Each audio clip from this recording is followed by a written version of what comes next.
Well, hello and welcome back to year 7 of the Fantasy League. Glad to be here. Some changes to go through, and then we'll go through the draft order and draft date, of course, as we get started for another fantastic season. So, some big news. We do have a new owner in the league. Dave Watson has opted out.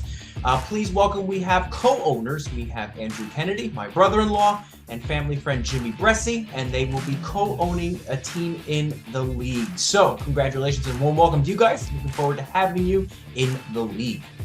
So, we have new owners and a couple of other changes that we have proposed for this year.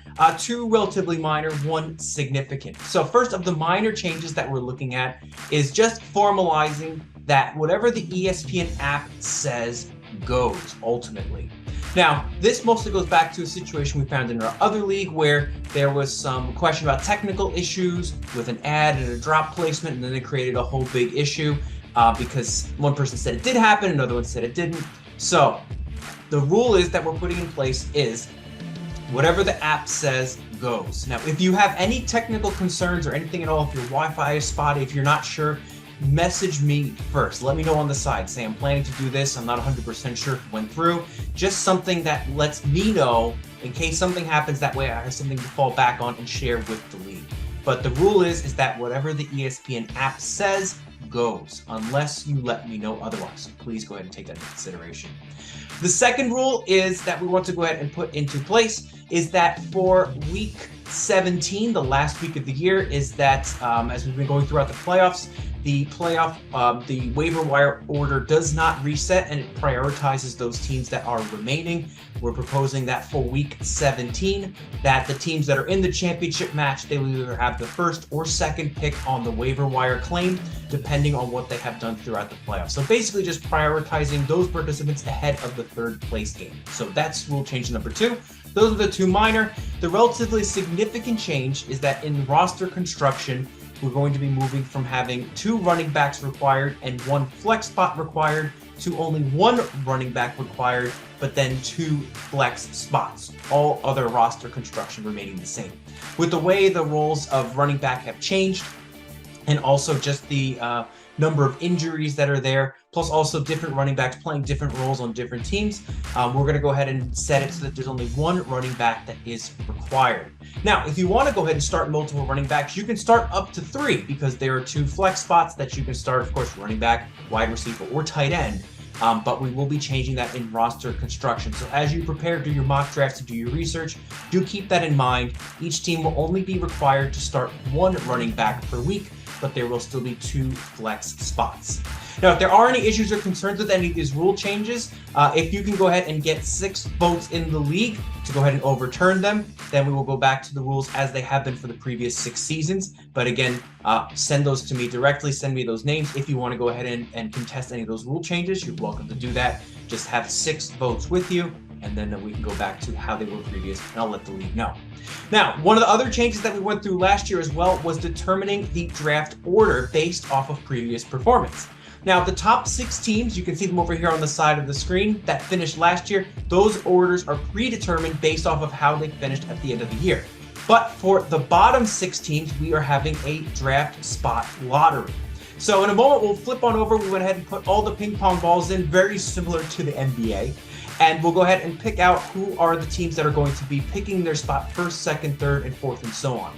Now, it's important to note that it's not necessarily that this team will be picking in that spot. So if you happen to be the first out, doesn't mean you get the first spot. You can have any of the 12 spots. So you can go ahead and if you want that first pick, you can have it. If you want to sit back and take the third, you can have it. If you want the wheel to have 12 and 13 back and forth, you could do that as well. That is your call as team managers. And then once that team picks, then the second, third, fourth, and so on. And then for our teams, based on the performance, how they did last year, with Ryan as our defending champ, he will get whatever is left. That will be his draft spot. So let's go ahead and turn it over to the camera. Let's see exactly who's going to be drafting where, and then we'll go ahead and get started. So based off of the results from last year, we have everything in place. So Julie, if you can open this up here, I'll open it up for you here. If you can grab the green ones right there. This is for Jordan. She has 6 ping pong balls. She finished at 4 and 10 last year. 6 chances to have the pick of her choice. Next up, we have Brett, who came in second to last place, 11th place last year. He is in the orange ping pong balls. There are 5 for him. So Brett has 5 chances to get the top pick there. Next up now these following teams all finished a record of 6 and 8 to be exact, but they had different point totals, so it's based off of the points earned throughout the year. Finishing in 10th place was Matt, and he will have 4 ping pong balls. They will be blue. They're right up front here, so you can go ahead and drop them in. So good luck to Matt. And then finishing in 9th place with 3 ping pong balls, it is Mike, or Dad, depending on your perspective. He goes ahead and he gets 3 ping pong balls. Then finishing in the 8th spot is Dan, and he gets 2 ping pong balls. They're in red. They're right here behind me. So Julie will go ahead and toss those in. And finishing in 7th place with 1 yellow ping pong ball is Paul. And we'll go ahead and drop that right in there. So again, we're going to go ahead and spin this around a few times. Don't forget totals, of course. And Julie is the arbiter, but also she's bringing another friend over. So as we continue to spin these here, you can see Luna. All right, so we're going to open it up here, and Julie's going to reach in and grab the first ping pong ball. So again, this doesn't mean you're the first pick. You get whatever pick you want. You can have the first spot, you can have the last, or anywhere in between.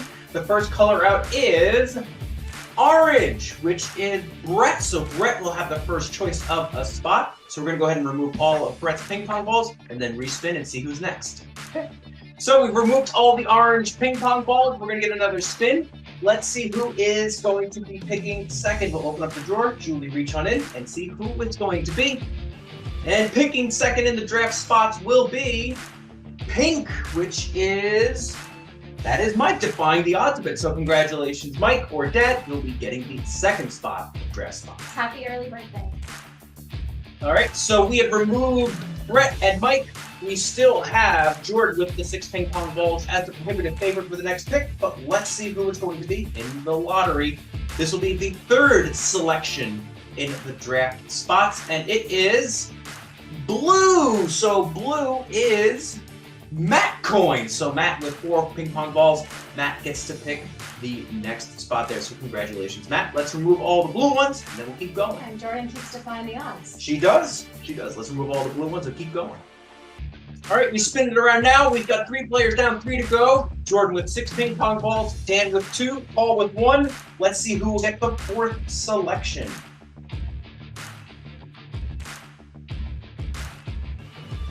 It is green, and that is Jordan. So Jordan will have the 4th spot in the draft selections. Let's remove Jordan and see who's going to be 5th and 6th. All right, we've only got 3 ping pong balls left.